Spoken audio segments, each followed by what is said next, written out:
staan. Er staan duizenden mensen op het plein vandaan.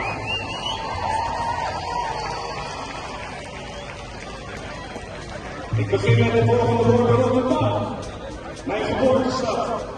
Hoe symbolisch is het dat eigenlijk de eerste keer dat ik op een podium sta om te spreken over Palestina, dat dat Rotterdam is. En nog specifieker deze plek, de Binnenrotte. De Binnenrotte waar de stadsgeschiedenis in een kwartiertijd de oorlogstijd drastisch werd herschreven.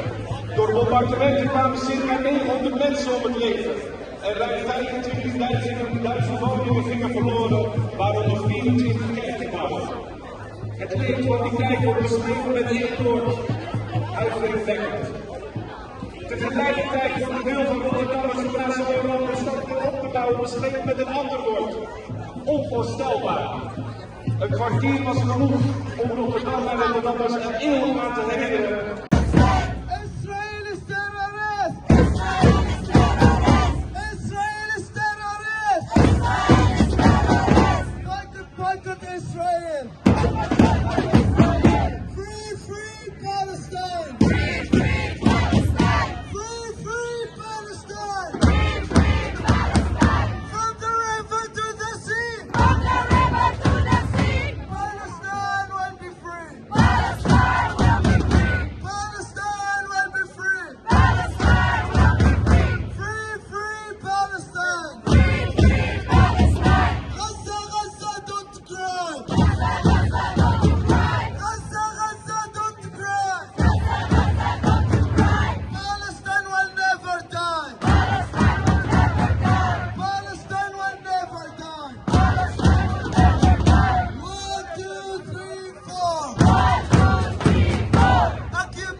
Broeders, jullie niet hoog houden, mensen moeten hierheen komen.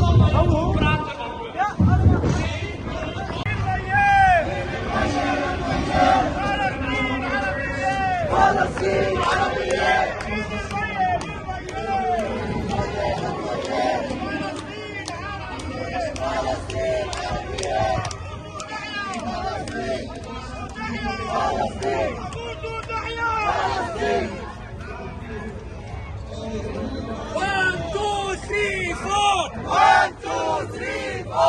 Occupation no more! Occupation no more! Free, free Palestine! Free, free Palestine!